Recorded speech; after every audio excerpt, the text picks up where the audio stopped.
Ya estamos en vivo en Facebook. Ahora vamos a empezar una nueva tutoría de Derecho Penal con el doctor Manso Graña, y esta tutoría es sobre principios y garantías del derecho procesal penal. Así que no les voy a robar más tiempo, ni a ustedes ni al doctor. Gracias por acompañarnos, y cualquier pregunta que tengan la vamos a estar transmitiendo al doctor para que la conteste. Muchas gracias. Perfecto, gracias Juan. ¿Me ven bien desde ahí? ¿Me ves bien, Juan? Yo ya puse la filmina, no sé si está compartiendo ya. Sí, perfecto. ¿Se ve la filmina? Sí, sí, sí. Perfecto. Bueno, muchas gracias otra vez por la invitación para esta tutoría. Veníamos hablando justamente de, primero que todo, el concepto de derecho penal y los sentidos que tiene el derecho penal, tanto en su fase objetiva como subjetiva. Y estuvimos viendo justamente que por el carácter público que tiene el derecho penal, justamente se presume un derecho subjetivo del Estado a aplicar este poder punitivo o esta facultad punitiva, el ius puniendi, sobre aquellas personas que se ven involucradas con la transgresión de la ley penal, la ley positiva penal. También estuvimos viendo que lo que son los principios del derecho penal operan como limitadores a este poder subjetivo que tiene el Estado de controlar a través de la coerción del propio derecho penal. Esto sea a través de la pena, la medida de seguridad que se aplique, como así también a través de las medidas coercitivas que prevé el sistema de enjuiciamiento penal. En la clase, o digamos, en la tutoría anterior, estuvimos viendo aquellos principios o reglas generales que se aplican sobre el derecho sustantivo penal, o sea, sobre lo que es la parte general de derecho penal, las leyes de ejecución penal, o sea, con todo lo que tiene que ver con las leyes que rigen los tipos de delitos, las participaciones y demás. ¿Sí? Todo lo que vimos, principio de reserva, principio de legalidad, en el sentido sustantivo, principio de culpabilidad y demás. Y hoy vamos a ver específicamente aquellas directrices, los principios y garantías del derecho procesal penal. Estos principios, quizás a diferencia de lo que estuvimos viendo, no se van a aplicar quizás al momento de definir la pena, sino más que nada en lo que es el proceso en general, durante todo el transcurso del proceso. Vamos a ver tanto principios que van a servir para orientar algunas de las decisiones que se van a ir tomando dentro del proceso, pero también para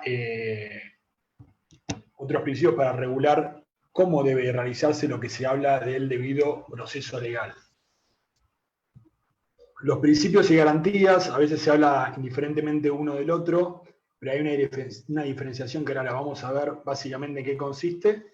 Pero bueno, como al igual que los principios del derecho penal sustantivo, tienen origen generalmente en normas de jerarquía constitucional, que son ya incorporados ya, digamos, en la parte general o el núcleo duro, digamos, de la Constitución, o bien a través de las convenciones y tratados internacionales que fueron incorporados a través del artículo 75, inciso 22, ¿sí? De nuestra Constitución.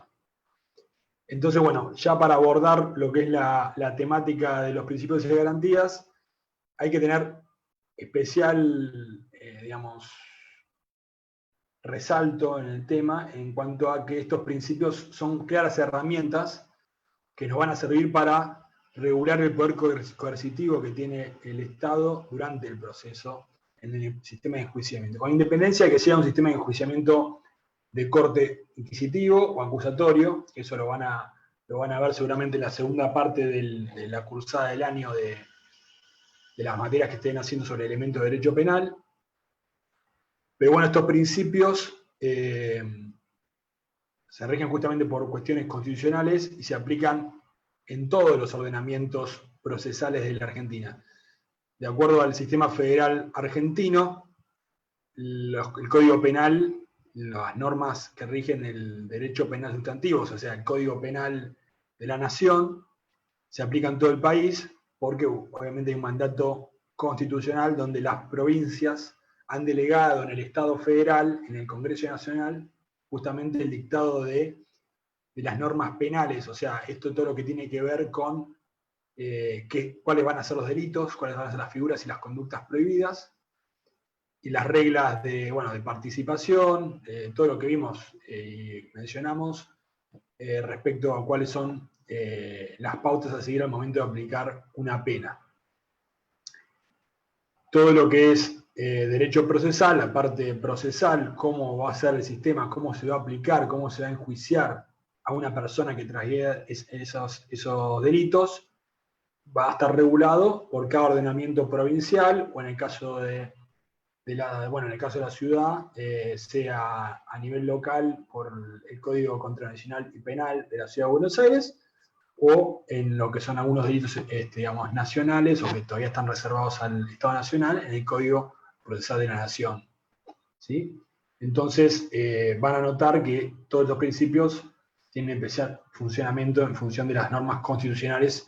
No vamos a ver las normas específicas de cada provincia, pero bueno, cada provincia va a ir regulando y receptando a nivel local las reglas que van a servir como herramienta para aplicar estas garantías dentro del derecho penal. Si tenemos que hablar de principios y garantías, quizás es importante tener presente esto, porque a veces se habla mucho de principios y garantías como si fuesen lo mismo. Verdaderamente hay diferencias, digamos. En principio, justamente los principios son la base o los fundamentos de las garantías. Son las razones que legitiman la existencia de esa garantía. Es aquello con el que nosotros podemos decir hay una garantía para esta situación basada en un principio que es lo que le da el fundamento, la razón de ser a esa garantía. Las garantías son institutos o herramientas justamente para proteger y hacer efectivo el goce de derechos subjetivos fundamentales frente a la injerencia estatal. Esto que veníamos diciendo, que justamente tanto los principios sustantivos como procesales, lo que tratan de hacer de alguna forma es limitar el poder punitivo del Estado. Están principalmente orientados en favor del imputado, una cuestión de la asimetría de poder que hay entre el Estado y aquella persona que es sometida a un proceso, ¿sí? No están en situación de igualdad, digamos, real. Hay una igualdad que se busca a través justamente de estas garantías y principios para poder nivelar esta situación que hay entre el Estado persiguiendo a una persona, ¿sí?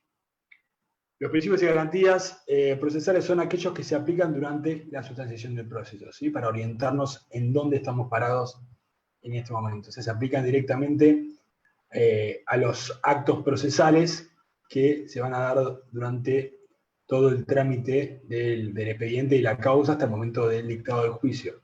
Incluso también se aplican en el momento de la ejecución de la pena. Hay muchos principios que se aplican también en ese estadio también, digamos, del proceso penal. Lo estuvimos viendo anteriormente que hay lo que se dice la etapa de criminalización primaria, criminalización secundaria y la parte de ejecución de la pena.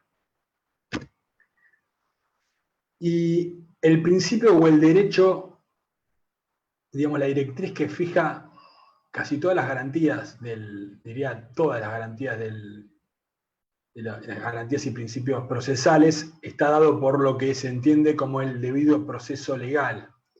¿Sí? Cuando la Constitución dice que nadie podrá ser penado sino en función de una ley previa en el marco de un proceso, un juicio, nos está diciendo de que es necesario un proceso que nos fije unas pautas mínimas de funcionamiento que garantice justamente la igualdad entre las partes. Cosa que quizás en otros procedimientos, como el procedimiento civil, se fijará por otras pautas, donde las partes están en posición de igualdad, donde rigen otros principios. Decimos que el derecho civil es parte de lo que se habla del derecho privado. Son las partes las que impulsan a través del principio dispositivo el expediente. Y bueno, y el debido proceso, digamos, la Corte lo ha definido, digamos, como el sistema de garantías judiciales, ¿sí? Que representan un sistema de protección de derechos humanos, ¿sí? Atañe al acusado, pero también a la víctima y a sus familiares, asimismo al Ministerio Público Fiscal. ¿Mm? O sea que el debido proceso, las pautas del debido proceso se aplican a todas las partes del proceso, del procedimiento, todos los que están en el expediente, digamos, tanto las víctimas presentándose como querellantes, como también al imputado o inculpado y a la fiscalía, que es el encargado de impulsar, el responsable de llevar adelante la persecución, la investigación y la acusación dentro del trámite del expediente, digamos. Y este debido proceso legal, este principio central de las garantías y principios del derecho penal, está justamente regulado en varios lugares. No solamente, digamos, no solamente en nuestra Constitución, artículo 18, sino también en el Pacto Internacional de Derechos Civiles y Políticos, ¿sí? Cuando dice todas las personas son iguales ante los tribunales, teniendo derecho a ser oídos públicamente, con las debidas garantías por un tribunal competente, independiente e imparcial, ¿sí? Establecido tanto en materia penal como civil. Acá nos está diciendo que, obviamente, el debido proceso legal se aplica no solamente en el derecho penal. Y nos habla justamente de que hay unas pautas o debidas garantías, como dice el pacto, en el artículo 14.1, y ya nos va diciendo algunas cuestiones, que tiene que ser un tribunal competente, independiente e imparcial, ¿sí? Serían como las pautas centrales para garantizar, digamos, una decisión justa para cualquiera de las partes. La Declaración Universal de Derechos Humanos lo reconoce cuando dice, bueno, toda persona tiene derecho en condiciones de plena igualdad a ser oída públicamente por un tribunal independiente e imparcial. Y acá también habla también de la situación de igualdad y habla de toda persona, ¿sí? O sea, todas las partes. La Convención Americana sobre Derechos Humanos también hace referencia al debido proceso legal, cuando dice toda persona tiene derecho a ser oída con las debidas garantías y dentro de un plazo razonable por un juez o tribunal competente, independiente e imparcial establecido con anterioridad por la ley, ¿sí? En la sustentación de cualquier acusación penal formulada en contra de ella o por la determinación de sus derechos, obligaciones de orden civil, laboral, fiscal o de cualquier otro carácter, ¿sí? Ya no solamente de civil, sino laboral, fiscal, incluso también administrativo. Entonces, en el artículo 8.1 de la Convención Americana sobre Derechos Humanos. Y el debido proceso legal, obviamente, tiene los presupuestos, que son estas garantías mínimas, estas garantías judiciales que fija el debido proceso, que son las que, digamos, si nosotros entendemos los principios y garantías, el tronco central es este debido proceso legal, y hay unas ramificaciones o garantías o principios que nacen como desde un árbol en ramificaciones que van generando, digamos, distintos marcos de protección dentro del proceso. Estas garantías judiciales fueron definidas justamente por la Corte Interamericana de Derechos Humanos como el conjunto de requisitos que deben observarse en las instancias procesales a efectos de que las personas estén en condiciones de defender adecuadamente sus derechos ante cualquier tipo de acto del Estado que pueda afectarlos, ¿sí? O sea, ya está marcando que al hablar de garantías claramente se trata justamente de limitar la actuación del Estado en el marco de un proceso legal, ¿sí? Con ciertas garantías que tienen que estar resguardadas. Y estas garantías mínimas, digamos, que hace simplemente referencia quizás en el artículo 8.1 de la Convención Americana de Derechos Humanos, hace una enumeración, o son más claras, o están mejor mencionadas quizás en lo que son las garantías mínimas que define en el artículo 8.2, que de alguna forma están como más orientadas o funcionan verdaderamente como garantías respecto del imputado, porque ahora vamos a ver cuáles son. Pero solamente para enumerarlas, ya se menciona a la presunción de inocencia, ¿sí? Que es lo que conocemos como principio de inocencia, y con lo que ahora vamos a ver, que implica justamente que el imputado debe ser tratado como inocente durante todo el proceso. El derecho a ser oído, que está íntimamente vinculado con digamos, la defensa material del imputado, pero también es un derecho, como lo veníamos diciendo, para todas las partes. Todas las partes tienen derecho a expresarse y a plantear su posición dentro de un proceso. Bueno, el derecho a contar con un tribunal competente, independiente e imparcial definido con anterioridad a la ley. Esto lo que nos quiere decir es que son las garantías quizás orgánicas o del sistema judicial, todo lo que tiene que ver con cuáles van a ser los jueces o el juez natural que nos va a tener que juzgar. Este juez natural que tiene que ser competente, o sea, tiene que tener las potestades para poder intervenir en el proceso, tiene que ser independiente, que la independencia está vinculada principalmente con la forma de designación también de los magistrados, la transparencia y la reglamentación de esa designación de magistrados, la estabilidad y la posibilidad digamos, de no estar afectado externamente por otros poderes o otros tipos de cuestiones que puedan incidir sobre el juez y que puedan afectar justamente la imparcialidad. Dentro de los sistemas procesales, en cuanto a lo que es la imparcialidad, se fijan ciertas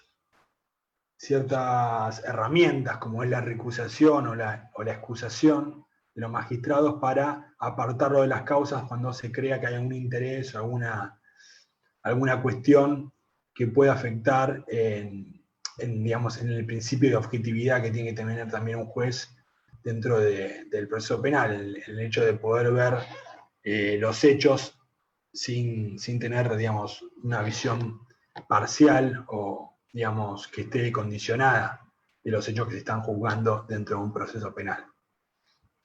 Y que justamente este tribunal competente, independiente e imparcial tiene que ser definido con anterioridad a la ley. Digamos. Esto tiene que ver con lo que dice el artículo 18 de la Constitución, de que no pueden crearse comisiones especiales para juzgar a las personas. No pueden crearse un tribunal al solo efecto de juzgar a una persona, sino que debe estar ya designado con anterioridad y tiene que ser el juez natural. No puede ser un juez de otro territorio que esté juzgando a una persona, a un nacional de acá de nuestro país, y tiene que ser de la materia penal, en el caso que estamos tratando ahora, y sobre justamente sea materia federal, local y demás. Eso tiene que ver un poco con el tema de la competencia.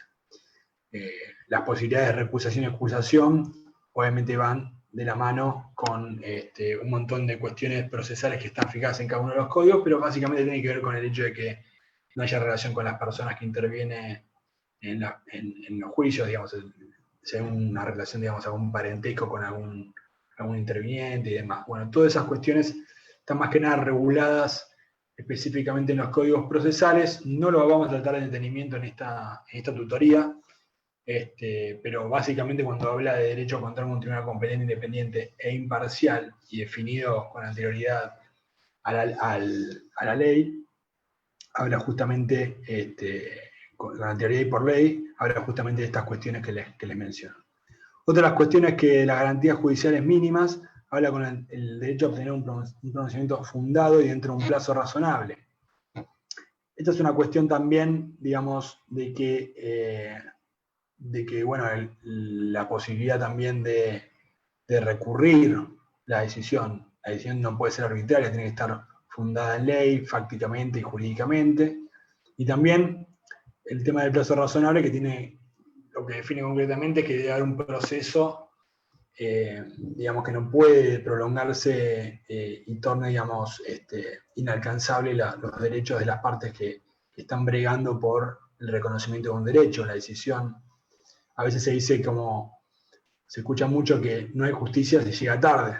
Bueno, justamente esto es lo que habla del plazo razonable. El plazo razonable, digamos, no hay una regulación que defina qué es razonable y qué no, sino jurisprudencialmente la Corte ha establecido que se tiene que hablar la complejidad del hecho, las situaciones particulares del caso concreto. Entonces, es un principio, una garantía que más que nada se aplica jurisprudencialmente y a nivel, digamos, sustantivo, se define o se tiene presente como que todos los códigos procesales tienen que determinar un tiempo de duración de los procesos que tiene que ser racional, o sea, de acuerdo a los tipos de conductas que se están investigando, ¿sí?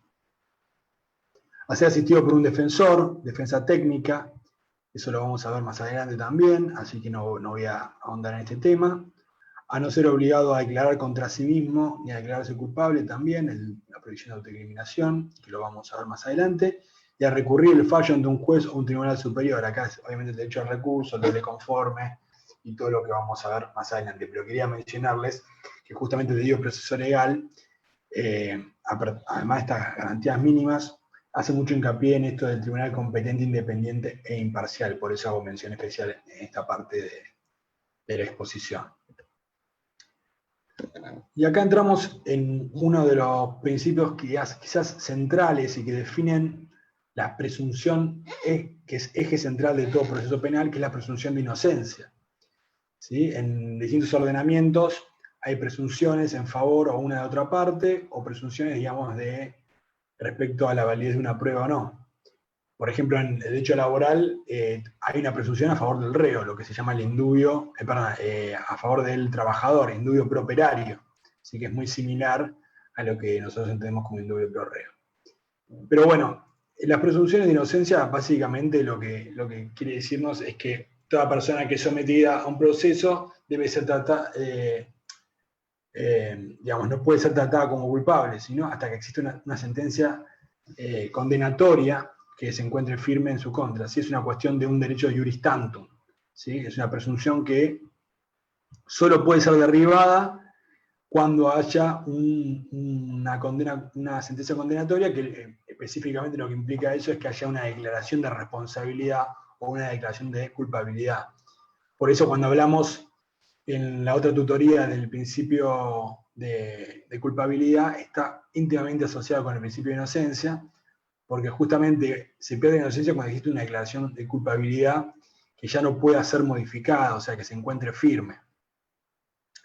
Y bueno, el artículo, la Corte Interamericana de Derechos Humanos ha hablado sobre el derecho a la presunción de inocencia, bueno, que ya lo habíamos mencionado hasta el artículo 8, inciso 2, y dice que el derecho a la presunción de inocencia acompaña al acusado durante toda la tramitación del proceso hasta una sentencia condenatoria que determine su culpabilidad y que quede firme. Esto lo dijo en el fallo Ricardo Canese versus Paraguay, que es una sentencia de la Corte Interamericana de Derechos Humanos. Pero esta presunción tiene dos derivaciones muy especiales, muy importantes, que operan como garantía justamente de este principio. Recordemos que los principios son el fundamento de las garantías, y estas garantías son el indubio pro reo y el onus probandi, que ahora lo vamos a ver en la siguiente filmina. El indubio pro reo habla justamente de que en caso de duda debe estarse a lo que sea más favorable para el imputado. ¿Sí? En el Código Federal, acá puse el ejemplo del artículo 3 del Código Procesal Penal de la Nación, que justamente marca esta cuestión, y también está contemplado en el artículo 8.2, como lo habíamos diciendo, y el artículo 14.2 del Pacto Internacional de Derechos Civiles y Políticos. Y justamente el indubio pro reo lo que nos está diciendo es que, digamos, toda persona, debe ser, cuando se tramite un expediente, debe ser tratada bajo el principio de inocencia, que lo va a acompañar hasta el momento de la condena, pero debe existir al momento de ser condenado, al derribarse esa presunción de inocencia, tiene que haber una certeza de culpabilidad, ¿sí? Debe derribarse, digamos, lo que en principio es la duda respecto a su culpabilidad, ¿sí? Entonces, toda condena requiere un estado de certeza de culpabilidad, pero si existe duda, debe absolverse al acusado, porque no ha logrado derribar el estado de inocencia. Ese es el razonamiento que sostiene el indubio pro reo, ¿sí? Justamente, si estamos hablando de que una persona tiene un estado de inocencia, la única forma de derribar ese estado, esa presunción inicial, es a través de evidencia, pruebas que demuestren lo contrario, ¿sí? Y esas pruebas tienen que ser analizadas por el juez bajo un sistema de valoración especial es el de la sana crítica racional, que está marcada básicamente por la lógica, la experiencia y los conocimientos científicos. ¿Sí? El artículo 398 del Código Procesal de la Nación lo marca, y el nuevo Código Procesal Federal también. Y justamente nos marca esto que veníamos hablando, de que los jueces deben fundar las decisiones, no pueden ser arbitrarias, tienen que expresar las causas y motivos de sus decisiones y al momento de resolver las causas. Resolver, digamos, los conflictos y tomar decisión. Y el indubio pro reo, digamos, cuando haya que definir la responsabilidad y la culpabilidad de esas personas, tiene que abarcar tanto los elementos objetivos y subjetivos del tipo penal, ¿sí? Elementos objetivos y subjetivos estamos hablando de aquellas circunstancias específicas de cada figura penal que deben verificarse en el caso para decir que estamos ante un hecho delictivo. Pero además, tienen que tenerse, el indubio pro reo se aplica también, de alguna forma, a los aspectos que condicionan la aplicación de la pena en cuanto a lo que es la antijuricidad, culpabilidad y punibilidad. Si en un caso concreto, ponele, tenemos un caso que una persona alega que actúa ante la legítima defensa, nosotros tenemos que derribar ese descargo como jueces, tratando de, digamos, evacuar las citas de ese descargo y decir, bueno, a ver si en realidad se verifica cada uno de los elementos requeridos para la legítima defensa. ¿Sí? El indubio pro reo no es solamente respecto a las cuestiones de la figura o la descripción de la conducta, sino también respecto a todas estas circunstancias de justificación, de culpabilidad, de punibilidad e inimputabilidad que rigen el sistema penal. Y justamente el indubio pro reo tiene que activarse en todas las instancias del proceso, ¿sí? Sabemos que antes de llegar a una condena, existen distintas decisiones interlocutorias que van como acercándonos a esa certeza de culpabilidad que termina con la condena del imputado, ¿sí? Entonces, este estándar probatorio que se va pidiendo para poder avanzar durante el proceso se va incrementando a través de lo que se puede decir la semiprueba o la declaración de culpabilidad, digamos, prima facie del encausado.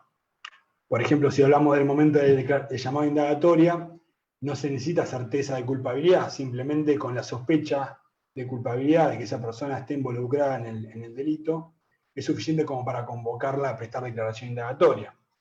En el caso del procesamiento, estamos hablando de que debe existir algún tipo de convicción o probabilidad cierta de culpabilidad, ¿sí? Eso estamos diciendo de que hay elementos que permiten sujetar a esa persona al proceso, es decir, bueno, es una persona que con todos estos elementos que tengo hasta ahora reunidos, hay suficientes elementos como para avanzar a la etapa de juicio. Digamos, es todo lo que tiene que ver con el cierre de la etapa preliminar o la etapa de instrucción. Justamente se hace un auto de mérito donde se valora la prueba y se da incluso una calificación legal y demás. Pero el indubio pro reo también debe aplicarse en esta instancia también. Ahora lo vamos a ver cuando vemos la tesis restrictiva y la tesis amplia. Pero la condena necesita una certeza apodíctica de culpabilidad, o sea, más allá de la duda razonable. ¿Sí? O sea, tiene que haber una certeza concreta, positiva, de que esa persona cometió el delito. ¿Sí? Debe estar descartada todo tipo de duda. ¿Sí? Obviamente hay casos donde no se puede alcanzar ese estándar y se debe absolver. Lo que nos está diciendo el indubio pro reo es cuando llegamos a esta instancia, si existe algún tipo de duda respecto a la responsabilidad, no alcanzamos esa certeza de culpabilidad, no le queda otra opción al juez que absolver. Al respecto, existen, digamos, algunos entienden que el ámbito de aplicación solamente queda al momento de dictar sentencia. Y hay otros que tienen una tesis más amplia, donde dicen que en todas las etapas del proceso debe aplicarse el principio de indubio pro reo, o digamos, el principio de de inocencia y esta garantía de indubio pro reo.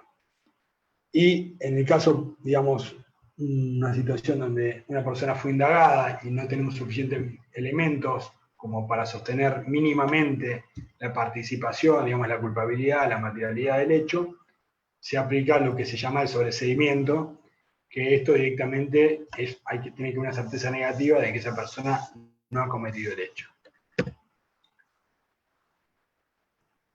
Si hablamos también del principio de inocencia, hay una derivación que es el onus probandi, que habla justamente de quién tiene la responsabilidad de impulsar el proceso y quién tiene más que nada la carga de la prueba. Y como estamos hablando de que el derecho penal es de carácter público, claramente quien tiene el impulso y quien tiene la potestad de impulsar y quien tiene la carga de probar el hecho, la carga, digamos, de derribar esa inocencia, es el Estado. ¿Sí? Cuando hablamos del principio de legalidad, hablamos de que el Estado también, cuando introduce un nuevo delito, está asumiendo la responsabilidad también, por una cuestión de seguridad, de un principio de seguridad jurídica, de perseguir cada uno de esos delitos, ¿sí? Lo que es el principio de legalidad procesal. Y es el Estado, entonces, el que tiene todas las facultades para perseguir a la persona, al infractor de la ley penal o a aquel que cometió un delito. Entonces tiene la carga de probar justamente la culpabilidad del imputado. Obviamente, como veníamos hablándolo, el Estado tiene mayor poder que un imputado y se plantea esta desigualdad real, que lo plantea también Mayer, que lo deja muy en claro en uno de sus artículos, en cuanto a que, digamos, no es la misma la relación entre aquel que tiene que perseguir, que tiene que acusar, que tiene que impulsar un proceso, que tiene las herramientas estatales, tiene todas las agencias estatales para perseguir, investigar y demás, que quien está tratando de soportar la persecución penal. ¿Sí? No hay una igualdad entre las partes como ocurre en otros procesos. El Ministerio Público Fiscal, que es justamente el órgano encargado dentro del proceso penal, es el titular de la acción, es aquel que tiene el interés, que maneja el interés público, estatal, de perseguir estos delitos y tiene que actuar de forma, digamos, tiene que acusar de oficio ante el incumplimiento o ante la infracción de una norma penal, ¿sí? Debe recolectar la prueba y debe llegar, en realidad, a buscar la verdad, pero la verdad objetiva, o sea, buscar también tanto prueba de cargo para sostener la culpabilidad del imputado, como también prueba de descargo. O sea, si el imputado hace una declaración y establece una coartada o algún tipo de versión exculpatoria, también es responsabilidad del fiscal, del Ministerio Público Fiscal, evacuar esas citas, ver qué es lo que verdaderamente ocurrió y digamos, establecer, digamos, verdaderamente la verdad objetiva, la verdad material de lo que está ocurriendo. Esto tiene que ver con el principio de objetividad y la lealtad procesal. ¿Sí?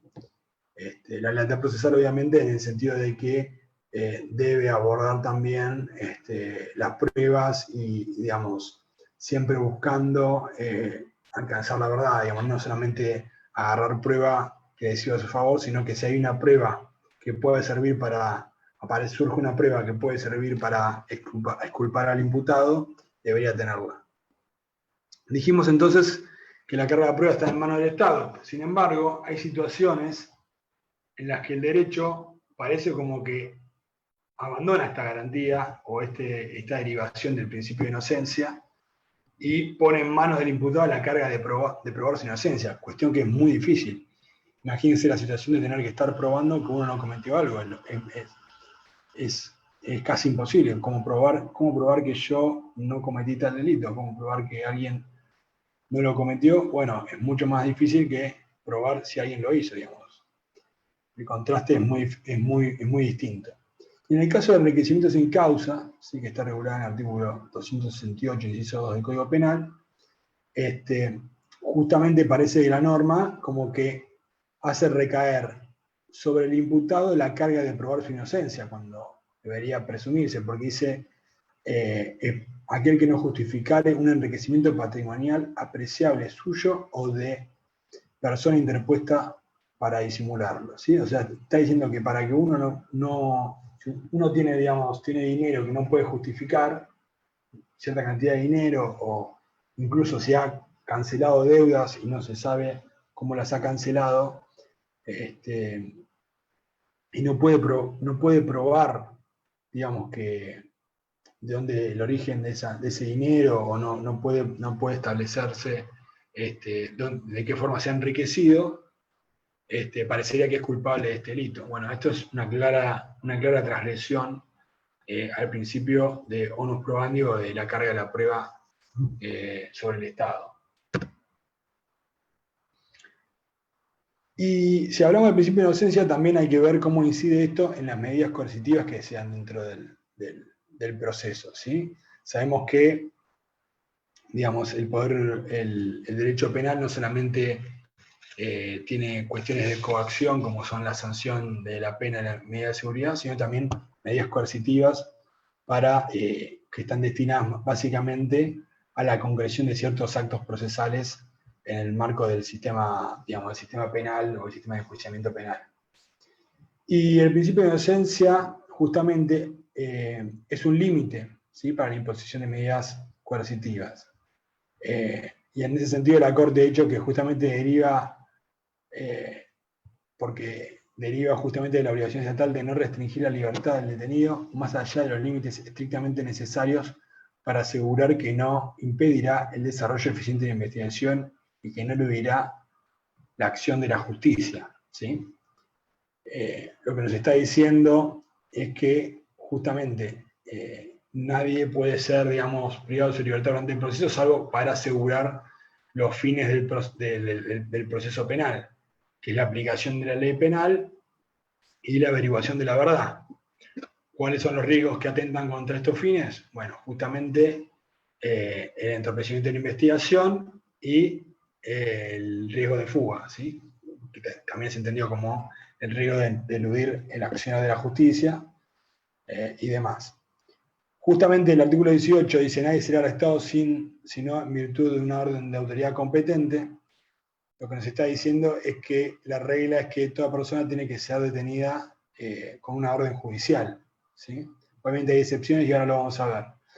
Pero pensando en esto de la presunción de inocencia, a veces estamos acostumbrados a escuchar, quizás en los medios de comunicación, de que se habla de que no, este delito es excarcelable, este delito no es excarcelable. Verdaderamente no hay delitos excarcelables o no excarcelables, porque justamente lo que se habla es que tiene que haber, el único fundamento para privar a una persona de su libertad durante el proceso solamente son estos riesgos que estamos hablando, riesgo de fuga y entorpecimiento. Y esto fue tratado en el fallo Napoli de la Corte Suprema, en cuanto el artículo 316 del Código Procesal Penal de la Nación establecía que ciertos delitos, ya por el solo hecho de estar acusado de un delito, estos tipos de delitos que hablaba, que están vinculados básicamente con la erradicación o supresión de Estado civil y demás, lo que hacía era violar el principio de inocencia, porque por el solo hecho de acusar a alguien de un delito, eso no habilita a que lo apliquemos una prisión preventiva o alguna medida de coerción solamente por esta cuestión. El fallo lo que está diciendo es justamente que no hay delitos excarcelables, delitos no excarcelables, sino que hay que ver el caso concreto y ver si hay una situación de riesgo de entorpecimiento o una situación de elusión de la justicia. Y en ese mismo sentido, justamente se planteó cuáles son las características de la privación de la libertad o la prisión preventiva, y que es excepcional, que debe existir una necesidad, obviamente, fundada en estos riesgos procesales, pues es una cuestión de iuris tantum, y que debe ser proporcional a la pena en expectativa. O sea, yo no puedo privar a alguien de su libertad, digamos, si la pena en expectativa es una multa o una inhabilitación.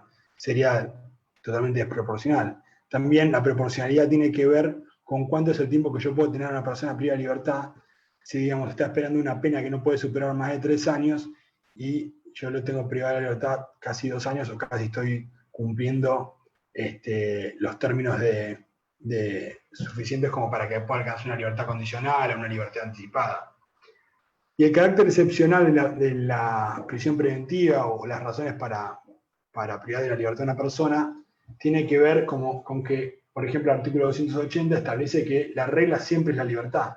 Porque si nosotros tenemos que tratar a alguien como inocente durante todo el proceso, obviamente tiene que llegar al juicio en libertad, no privado de la libertad. Entonces, la excepcionalidad va por ese lado, de que justamente la regla es la libertad y la excepción es la privación de esa libertad o el encarcelamiento.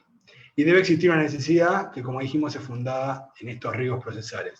Y sobre estos riesgos procesales y la necesidad de que esa privación esté sobre fundamentos cautelares, o sea, asegurar los fines del proceso, hay un plenario muy importante, muy conocido, que es el plenario número 13 de Díaz Belzones de la Cámara Federal de Casación Penal, que justamente establece un montón de pautas de cuándo existen riesgos de fuga, cuándo existe riesgo de entorpecimiento y demás.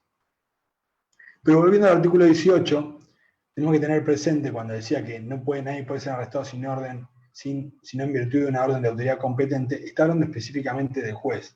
Es el juez el que tiene que dar la orden de detener a alguien. Pero esta orden tiene que ser escrita, tiene que estar fundamentada, como toda decisión judicial que transgrede o puede limitar algún derecho fundamental, como en este caso la libertad, tiene que estar fundamentado. Y la excepción a la orden judicial de arresto que establece el artículo 18 es, digamos, la aprehensión en flagrancia, en flagrante delito, cuando estamos hablando de que alguien es sorprendido poco antes de cometer el hecho, durante o inmediatamente después, o incluso con rastros, ¿sí?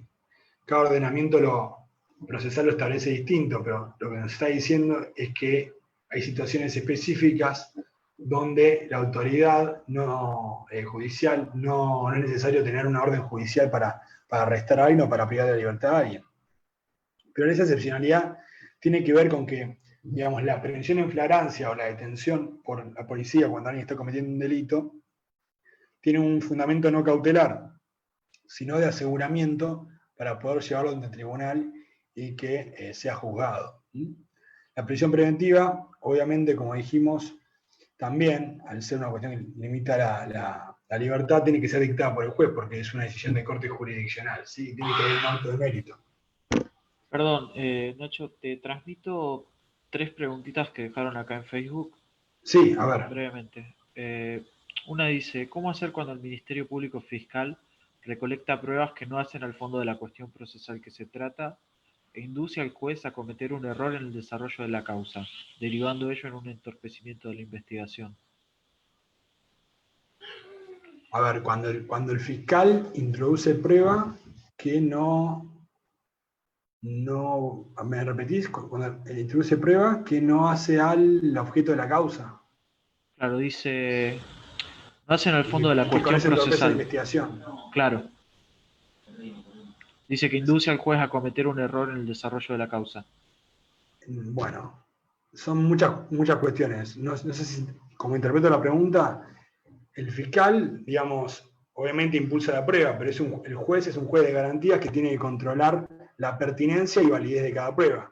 Si es prueba que no es conducente para lo que se está investigando, debe ser obviamente desechada esa prueba, ¿sí? Digamos, si estamos probando un homicidio y trae, no sé, cuestiones una prueba que, digamos, no tiene nada que ver con ese hecho, que no aporta nada, esa prueba en sí no es conducente para la investigación y no puede servir.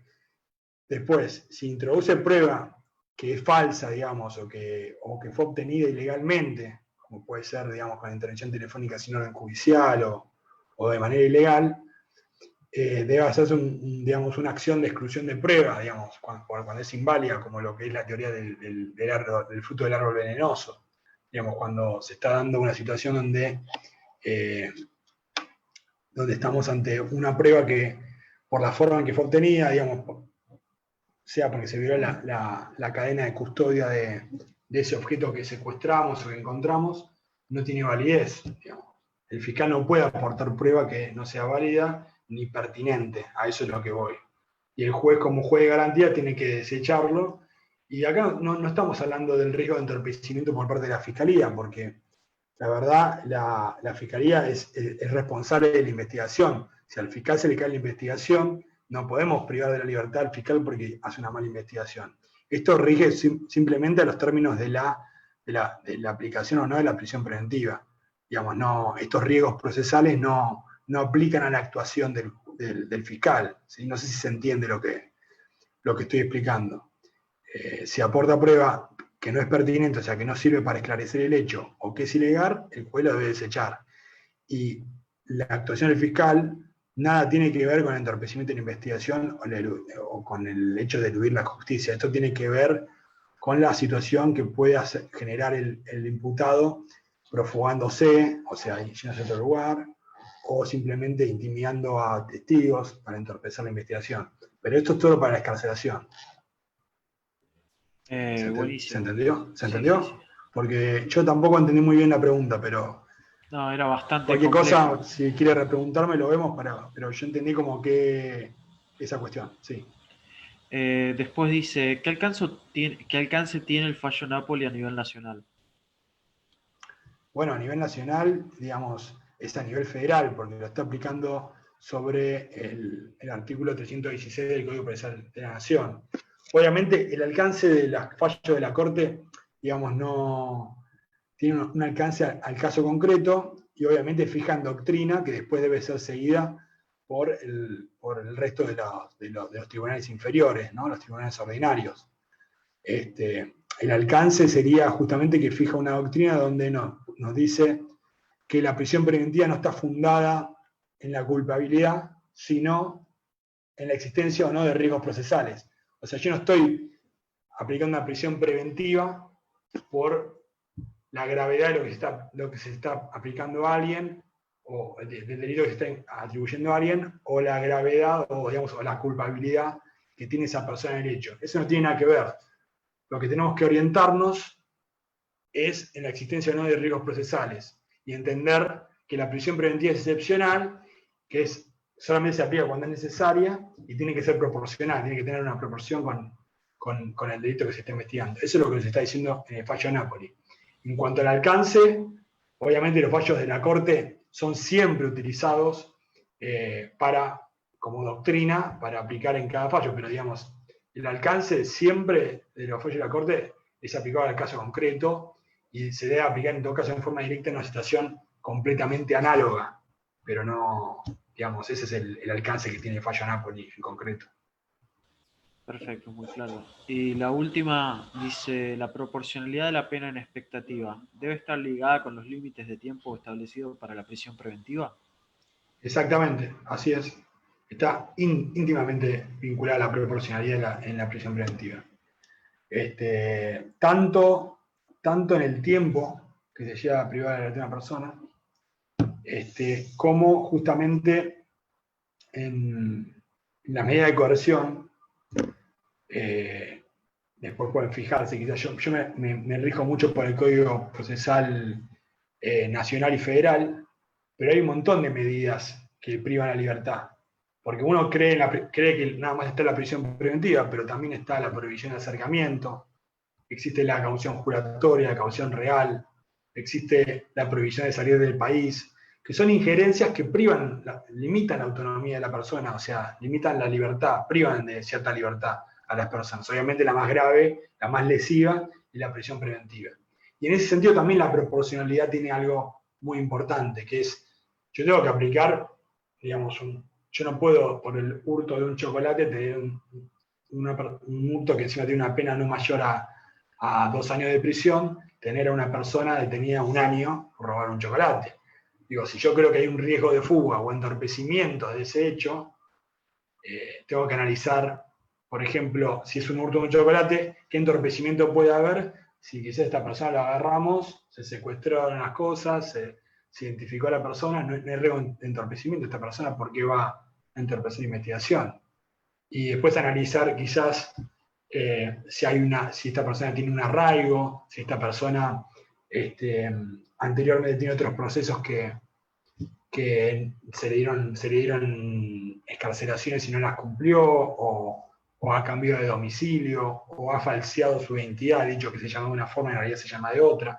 Todas esas cuestiones, circunstancias, son valoradas para analizar. Pero la proporcionalidad está íntimamente vinculada con el tiempo que tiene que estar detenida esa persona. Sí, sí, totalmente.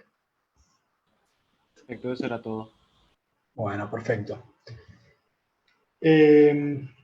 Bueno, ya siguiendo con el tema de prisión, principio de inocencia y medidas coercitivas, pasamos a lo que es el derecho de defensa en juicio, ¿sí?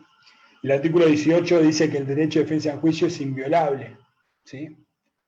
Dice es inviolable la defensa en juicio y los derechos. Se trata justamente, como lo define Mayer, de la facultad de intervenir en el procedimiento penal abierto para decidir acerca de una posible reacción penal contra él y la de llevar a cabo en él todas las actividades necesarias para poner en evidencia la falta de fundamento de la potestad penal del Estado o cualquier circunstancia que excluya o atenúe, que la excluya o atenúe. ¿Sí? Nos está diciendo de justamente que es el derecho de alguien que tiene un procedimiento penal en su contra. Entonces está diciendo que es una garantía o un principio que se aplica exclusivamente de alguna forma al imputado. Sin embargo, el derecho internacional y las convenciones internacionales, este derecho lo vinculan estrictamente también con el debido proceso, que son todas estas garantías que estábamos hablando antes, que aplica para todos. ¿Sí? En Estados Unidos se dice el due process of law, y en Inglaterra se dice el juicio imparcial y legal, el fair trial. ¿Sí? Perdón mi inglés que es medio débil. Pero bueno, la cuestión es que justamente vamos a ver que el derecho de defensa, si bien nosotros lo vemos siempre asociado al imputado, también se aplica, o algunos han entendido, que también se aplica para la fiscalía y para la querella, por ejemplo, que es otra parte también en el proceso. Esto es yo a mi punto de vista, la garantía, digamos, el derecho de defensa para mí rige justamente como una garantía para el imputado principalmente. Y en todo caso, para las demás partes, solamente rige el derecho o el debido proceso. Tiene que ver. Para algunos es como un derecho, para la fiscalía y la querella es como un derecho, y para el imputado tiene que ser una garantía, porque es el que está en desigualdad. ¿Sí? Por eso es importante. La garantía es para asegurar que el imputado esté en situación de igualdad con las demás partes. La Corte justamente sostuvo que el derecho de defensa en juicio previsto en el artículo 18 debe garantizarse a todo aquel a quien la ley reconoce personería para actuar en juicio, abarcando también a quien ejerce la acción penal. ¿Sí? Esta es la visión de la Corte, que entiende que todas las partes están abarcadas por el derecho de defensa en juicio. Esto, como le digo, para mí es cuestionable. Yo creo que la Fiscalía, al tener todo el poder y todas las herramientas, darle una garantía como el derecho de defensa no corresponde. Incluso Mayer entiende que el fiscal ni siquiera debería tener ninguna garantía, nada, sino que siquiera tendría la potestad de apelar una resolución que no le sea favorable para la Fiscalía. Entonces, yo quiero que en realidad se queden con la idea de que el derecho de defensa en juicio es verdaderamente solamente para el imputado y no para digamos, para las demás partes del proceso. ¿Sí? A lo sumo puede ser para la querella en una acción privada y demás, pero creo que, digamos, este tipo de derechos y demás que tienen que ver con el derecho de defensa están más vinculados cuando hablamos de la fiscalía y de la querella a lo que es el debido proceso legal, no a lo que llamamos el derecho de defensa. Y el derecho de defensa también está en otros procesos también, ¿no? Lo tenemos también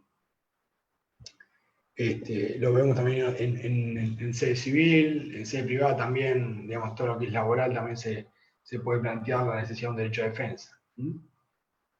Pero en esos procesos, digamos, el derecho de defensa se lo ve más que nada vinculado justamente a ese interés legítimo que tiene la parte frente a la expectativa de la resolución del conflicto, digamos.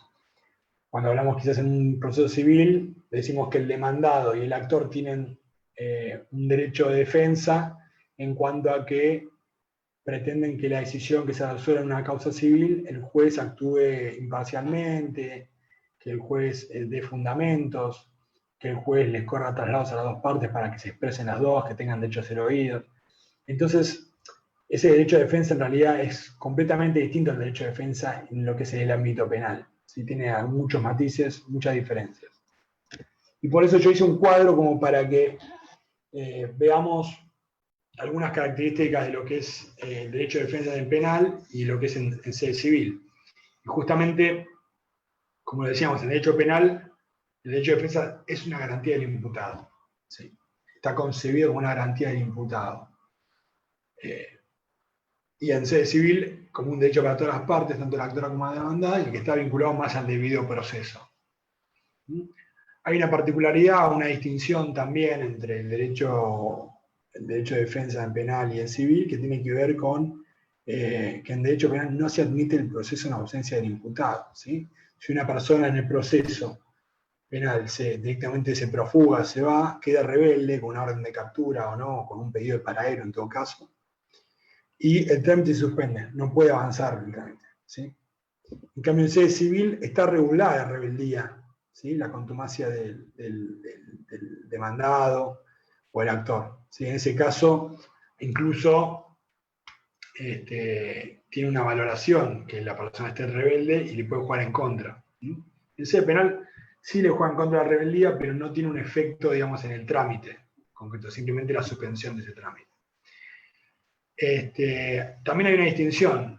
Obviamente el debido proceso hablaba de la decisión de una defensa técnica.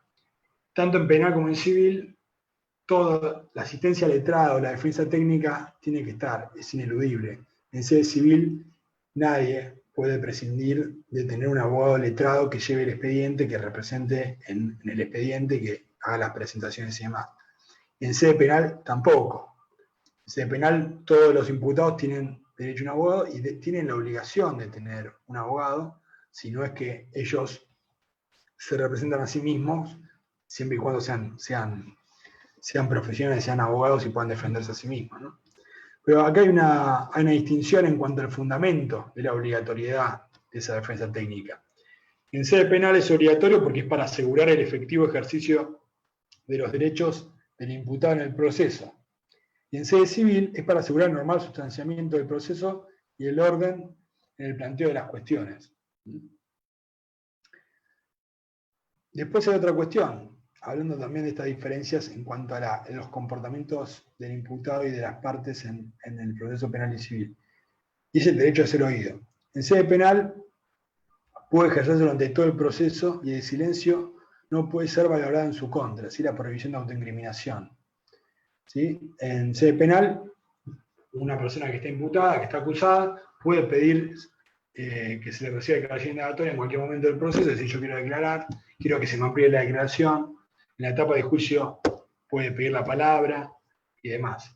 En sede civil, cada parte tiene su posibilidad, su derecho a ser oído, pero está mucho más reglado, está arreglado más por traslados y demás, digamos. Está todo, hay momentos procesales que son oportunos para hacer esa presentación, digamos. Si uno hace una demanda, se recorre traslado para que se conteste, se hace la recontrademanda, la reconducción y demás. Y en cuanto al silencio en sede civil, ese silencio se puede tomar en contra de la otra parte, ¿sí? Lo que se llama la confesión ficta, que ante la falta de respuesta, o sea, una ausencia o la negativa de contestar esa demanda, puede entenderse como que uno se está allanando a lo que la otra parte lo está acusando. En sede penal, de ninguna manera, si nosotros guardamos silencio en el momento de prestar declaración, se nos puede tomar en contra, ¿sí? ¿Por qué? Porque, como venimos diciendo, es el lector que debe probar mi culpabilidad.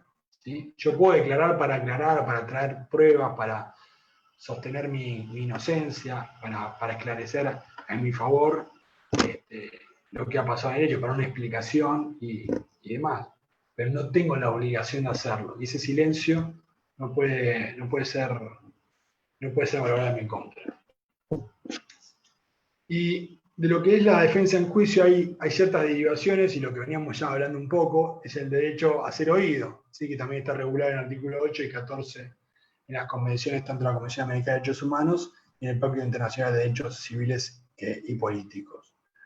Y tiene que ver con la posibilidad de expresarse libremente sobre la imputación, agregar todas las circunstancias de interés para evitar o aminorar las consecuencias jurídicas posibles, o para inhibir la persecución penal, ¿sí? La posibilidad de influir en la resolución.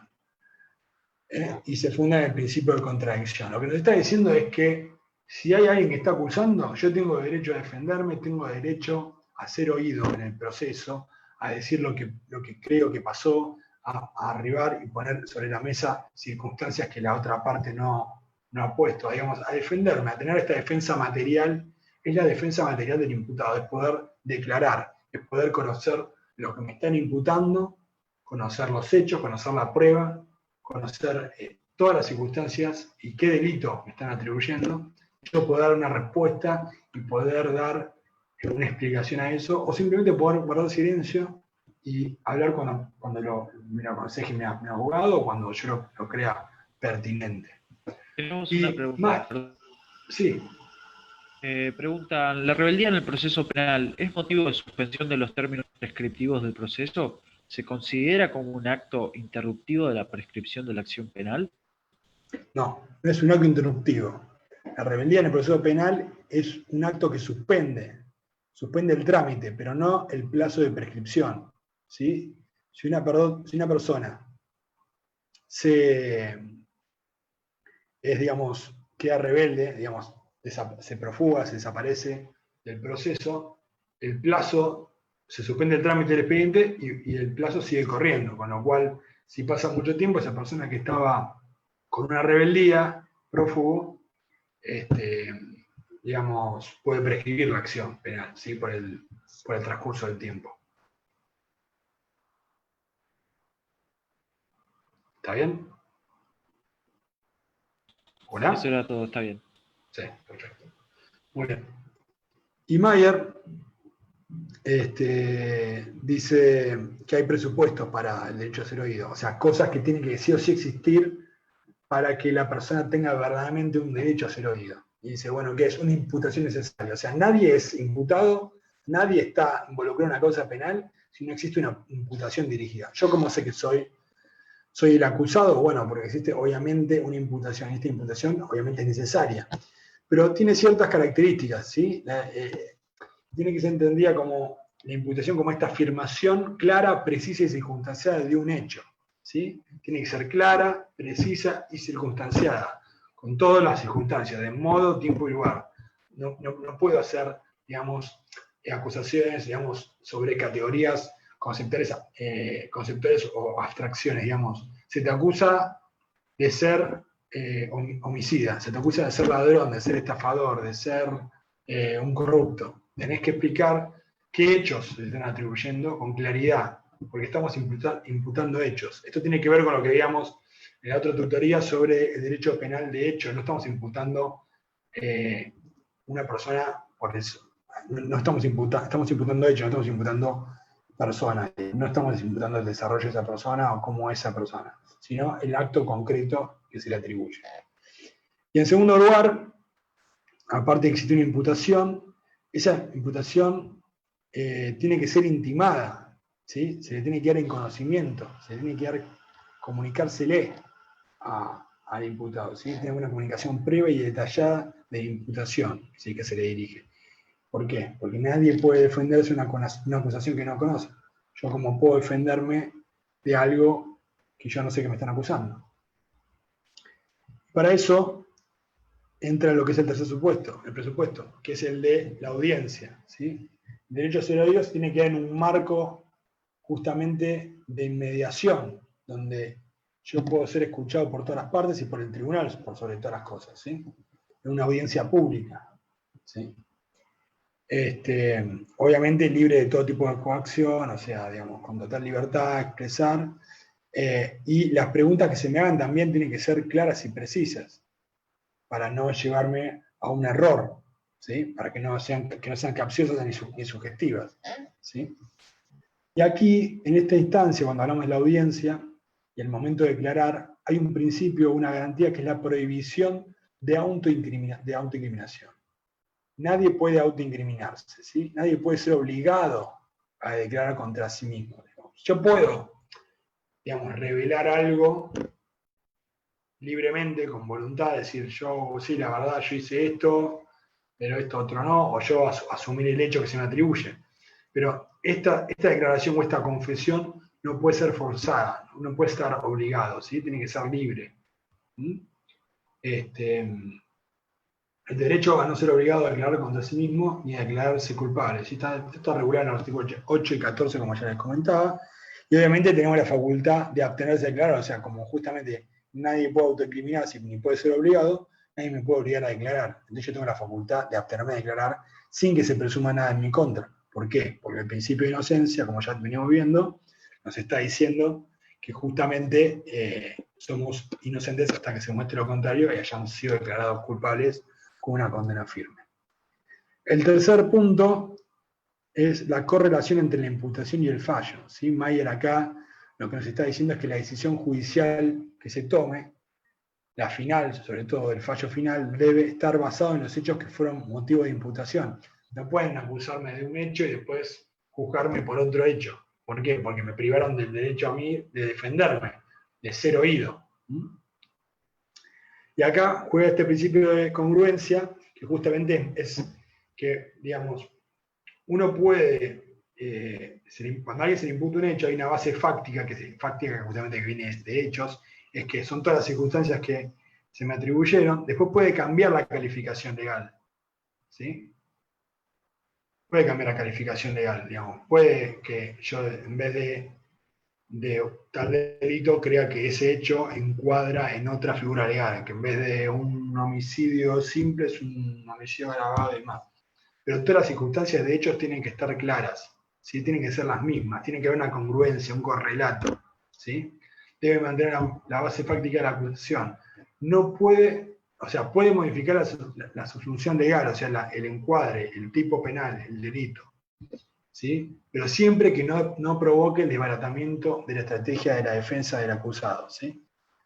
No tiene que haber sorpresas, básicamente. Eso es lo que está diciendo en este fallo de la Corte de Anto Miñaza, ¿sí?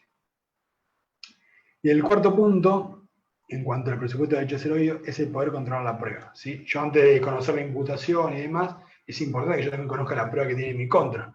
Porque si me están acusando sin prueba, yo puedo, quizás cambia la forma en que yo pueda expresarme. Porque yo quizás puedo decir en mi declaración, sí, usted me está acusando de esto, pero la verdad es que solamente tiene esta prueba y yo digo que no y demás. Cambia sustancialmente mi estrategia, mi forma de expresarme y el alcance de mi derecho a ser oído, el tener el control o no de la prueba que hay en el expediente, ¿sí? Y esto tiene que ver con el principio de contradicción, que es justamente poder contradecir la posición del otro. Y si el otro no tiene pruebas, también debería yo también tener a la vista estas cuestiones. Y justamente de este derecho a controlar la prueba, tenemos el derecho a ver cuando declaran los testigos, declaran un perito, cuando se hace una prueba en tal lugar, de poder acceder y poder estar presente al momento que se produce esa prueba. ¿Juan, hay alguna pregunta sobre ese tema? No, por el momento no. Bueno, seguimos. Otra derivación de la defensa en juicio, aparte de lo que vimos recién que era el derecho a ser oído, que lo podemos orientar más como el derecho a ser oído, es básicamente la defensa material, es la defensa que hace el propio imputado, esa declaración, el tener conocimiento de la prueba, conocer la imputación y poder expresar y llevar información al tribunal que le permita influenciar en la decisión final que se va a tomar. Y en el derecho de defensa técnica, justamente que está regulado también por estos artículos, yo les aconsejo desde ya que el artículo 8.2 de la Convención Americana de Derechos Humanos, o el Pacto de San José de Costa Rica, como quieran decirle, y el artículo 14 del Pacto Internacional de Derechos Civiles y Políticos, estos artículos son centrales y forman parte de nuestra Constitución, y los tengan bien leídos. El Estado debe garantizar la asistencia técnica, ¿sí? Si el acusado no tiene un abogado de confianza o no lo elige, porque puede pasar que también no quiera elegir un abogado dentro del plazo que se fija, el Estado debe proveerle uno, que es lo que conocemos como la defensa oficial, ¿sí? Y este es casi una obligación, porque es un derecho irrenunciable, nadie puede renunciar a su defensa, siempre tiene que haber una instancia letrada, porque justamente lo que se hace con esto es tener como al defensor como un instrumento para mantener ese ideal de equilibrio entre el imputado y el Estado, que verdaderamente no existe. Entonces, se entiende que si no tiene un abogado que lo pueda asesorar, una persona técnica, esa persona está en mayor desigualdad respecto al fiscal, que es un profesional, es un abogado, que tiene las herramientas estatales. Por eso es muy importante la defensa técnica. Y la excepción a esta obligación de tener un abogado que nos represente es el derecho a defenderse a sí mismo, ¿sí? Nosotros podemos defendernos a nosotros mismos, pero tenemos que estar en condiciones, o sea, ser abogados, tener los conocimientos y estar acreditados como tales. Justamente el único impedimento para defenderse a sí mismo es justamente no ser abogado, y el otro impedimento es que que uno sea abogado en causa propia, no perjudique la eficacia de la defensa y no obste la normal sustanciación del proceso, ¿sí? Supongamos que yo me estoy defendiendo a mí mismo y me detienen, la verdad que es muy difícil poder controlar la prueba si yo estoy detenido. Entonces, bueno, en ese caso va a ser necesario que yo designe un abogado de mi confianza o que el Estado designe un defensor oficial. Y la defensa técnica debe ser efectiva. ¿Qué queremos decir con esto? El asesoramiento debe ser efectivo, que debe verdaderamente ayudar al imputado y debe estar orientado a favorecer al imputado y también dar la potestad al juez que interviene en la causa que en caso de existir intereses contrapuestos o un accionar negligente del abogado pueda ser apartado, ¿sí? Un abogado, por ejemplo, que está defendiendo a dos imputados y uno sostiene una hipótesis y el otro sostiene otra, hay cierta contradicción, la verdad es que el abogado tiene que apartarse, si no es apartado por el juez, tiene que apartarlo por los intereses contrapuestos que hay entre un imputado y el otro. También puede haber intereses contrapuestos porque el abogado representa una empresa que en realidad es la que está querellando contra el imputado, entonces hay un interés por medio y tiene que abandonar esa defensa. Y después, si hay un accionar negligente, si un abogado que la verdad ha abandonado el proceso, tiene una actitud muy pasiva, son casos de suma muy extremos, puede ser también apartado de la defensa, ¿sí? Para garantizar justamente este derecho a la defensa técnica y efectiva. Y la defensa técnica es completamente autónoma a la defensa material, a la defensa que ejerce directamente el imputado. Tiene facultades propias, que son similares a las que tiene el imputado, digamos, cuando ejerce su defensa material, pero concretamente controlar la producción de la prueba, ¿sí? Pero principalmente los actos definitivos o aquellos que son irreproducibles o que implican el anticipo de una prueba. Con esto quiere decir, digamos, participar cuando se está por hacer un peritaje puede estar presente, cuando se está tomando una declaración de testigo puede estar el abogado defensor ahí, porque el imputado no puede estar él ahí y controlar y todo más, hacer un control directamente de todo. También tiene derecho justamente a producir pruebas, a acercar pruebas. Si es una defensa que es estratégica y activa, seguramente va a ir a buscar pruebas que permita desvincular a su defendido, a su asistido. Y también tiene una autonomía en el sentido de que hay actos que los hace únicamente la defensa técnica, como el alegato de apertura y de clausura en un juicio, ¿sí? Es todo este discurso o esta idea de todo lo que representa el caso en el juicio, la presentación del caso la tiene que hacer el abogado, ¿sí? Esta valoración de la prueba. Y decimos que es autónoma, ¿por qué? Porque incluso hay un caso, un ejemplo muy claro de cómo son tan autónomos. Son las presentaciones in pauperis, ¿sí? Las presentaciones in pauperis son cuando el imputado sin la firma de su abogado, sin la participación de su abogado, hace una presentación ante el tribunal. Esto se ve más que nada cuando se notifica, por ejemplo, a un detenido de una resolución, suelen quizás firmar la cédula de notificación diciendo apelo. Y bueno, lo que se hace en este procedimiento, en la presentación pauperis, se le corre traslado a la asistencia técnica para que desarrolle los fundamentos de ese recurso. ¿Sí? Por ejemplo, yo estoy detenido, me notifican, digo apelo cuando me notifico, y cuando lo ve el juez dice, bueno, corrámosle vista al defensor para que desarrolle los fundamentos.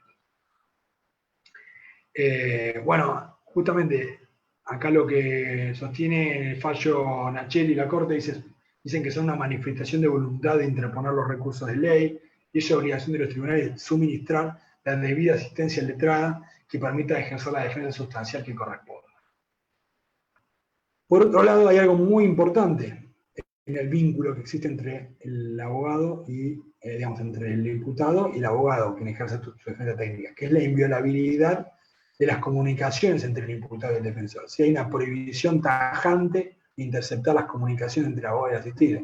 Obviamente que, imagínense que esas comunicaciones guardan una información importantísima que puede incriminar al imputado y que no son válidas para presentar en el proceso. ¿Sí? Hay una prohibición de interceptarlas porque incluso están dentro de lo que es el secreto profesional. ¿Sí? El abogado no puede tampoco estar divulgando lo que habla con su asistido, al menos sin su consentimiento. ¿Sí?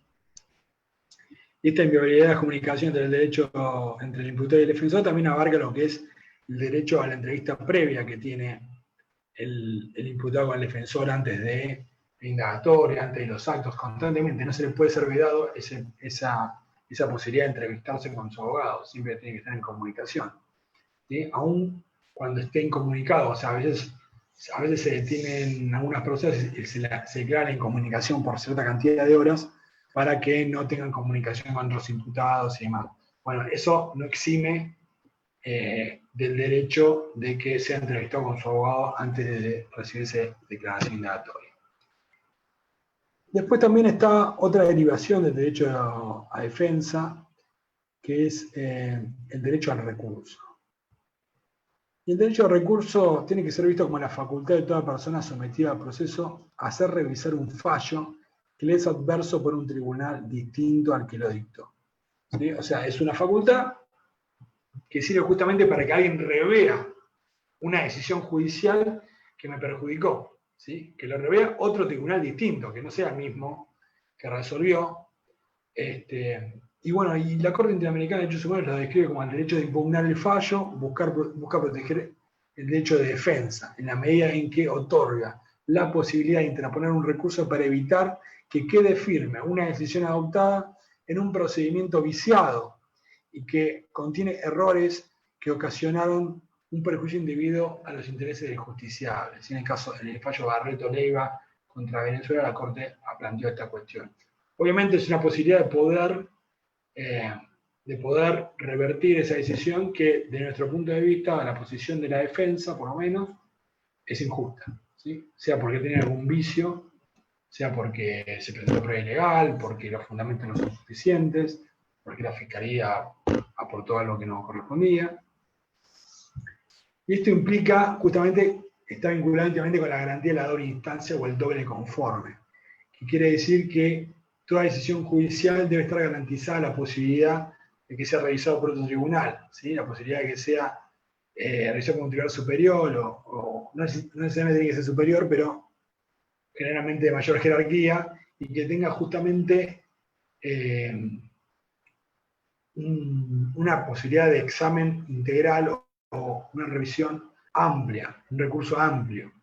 ¿Qué decimos cuando hablamos de recurso amplio? Hablamos de estos recursos que permiten cuestionar cuestiones de derecho y de hecho y prueba también. ¿Sí? Por ejemplo, en lo que es la casación penal, siempre se había sostenido justamente y se mantiene a veces el criterio que solamente pueden ser tratadas cuestiones de derecho. O sea, cuestión de derecho es si está el delito o no este delito, o si hubo una observancia del derecho penal y demás, pero no respecto de si un hecho está probado, si existe prueba de esto o del otro. Cuestiones de hecho y prueba no pueden ser tratadas. Y en el fallo Casal dice que se pueden revisar esas cuestiones, digamos, con la limitación de que tienen que ser aquellas que no hayan sido, que no solamente puedan ser revisadas a través de la inmediación, o sea, esas cosas que se hicieron en el juicio que ningún tribunal de revisión podría rever porque ya fueron sustanciadas en el juicio. Hoy por hoy, el artículo 21 del Código Federal ya lo incorpora al régimen, digamos, a la justicia penal federal, diciendo que todo el derecho de recurso justamente es el derecho que tiene toda persona a recurrir la sanción penal que se le haya impuesto ante otro tribunal con facultades amplias para recurrir. Obviamente este doble conforme y el recurso amplio no está limitado a que sea sí o sí un tribunal superior. Puede ser un tribunal, otro tribunal, digamos, de la misma categoría, del mismo órgano, digamos, puede ser si un juez, como pasaba antes con los juzgados correccionales en la capital federal, cuando la pena, el delito tiene una pena inferior a 3 años, el juicio correccional lo hacía otro juez de la misma instancia, de la misma categoría, pero que no había intervenido en el proceso, en la instrucción. ¿Sí? Y bueno, ¿y cómo surge esto de que no debe ser el mismo juez que intervino en la instrucción? Por el fallo Llerena de la Corte Suprema de Justicia, que justamente es un fallo donde un juez que había intervenido en la instrucción, había recolectado la prueba, era el mismo que estaba resolviendo la condena, aplicar condena o no. Entonces, esto afectaba la imparcialidad del órgano que iba a revisar o que iba a tratar esta cuestión. ¿Sí? Entonces se entendía como que había una violación a la imparcialidad de esa decisión, porque obviamente la decisión de la condena o no iba a estar completamente condicionada por todo el conocimiento previo que ya tenía el juez sobre el trámite de ese expediente. Acá dejé una cita justamente del fallo Herrera Ulloa contra Costa Rica y Mohamed versus Argentina de la Corte Interamericana, que obviamente habla de garantizar un examen integral del recurso. Y hay una limitación o una garantía también en lo que tiene que ver con el derecho al recurso, que es la inadmisibilidad de la reformatio imperium. ¿Qué quiere decir esto? Que si yo recurro ante un tribunal, digamos, no puede haber una modificación en esa resolución que genere un perjuicio para el imputado. O sea, yo interpongo un recurso de casación porque creo que la pena que se está aplicando es muy elevada, yo no puedo salir como tribunal a agravar la pena si recurrió nada más la defensa. ¿Sí? Si la defensa dice, no, yo quería, me parece que 3 años es mucho, no puede ser que el tribunal después le aplique una condena mayor. ¿Sí? Es una garantía justamente de que no se puede extender, digamos, no puede extenderse más, modificarse las resoluciones en perjuicio del imputado. ¿Sí? Otro principio muy importante es el de ne bis in idem, o la prohibición de doble persecución penal, que es un principio que en realidad podría decirse que hasta la incorporación de los tratados internacionales estaba dentro de los principios y garantías, digamos, implícitos de la Constitución, que están regulados o receptados por el artículo 33 de la Constitución Nacional. Y concretamente, básicamente, ne bis in idem lo que dice que nadie puede ser perseguido ni penado 2 veces sobre lo mismo. ¿Sí? Tanto en procesos simultáneos como en sucesivos, digamos, procesos que se están sustanciando al mismo tiempo, como en procesos que ya han terminado y que se reabren sobre los mismos hechos. ¿Sí? Obviamente, ne bis in idem, o non bis in idem, también se dice también así, dice que no puede ser tratado 2 veces lo mismo. ¿Pero qué es lo mismo? ¿Son los hechos o es el delito? Bueno, justamente, lo que hay que... El delito puede cambiar, pero tiene que haber una identidad principalmente sobre los hechos. ¿Sí? Y el ne bis in idem lo que viene es justamente definir una tensión que hay constante entre 2 valores o 2 principios fundamentales que son el afianzar la justicia, que nace justamente en nuestro preámbulo, la Constitución, y la seguridad jurídica.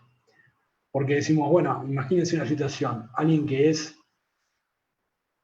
digamos, absuelto cuando en realidad debió ser condenado porque no se valoró bien una prueba o porque algo no estuvo correcto en el juicio, y termina absuelto.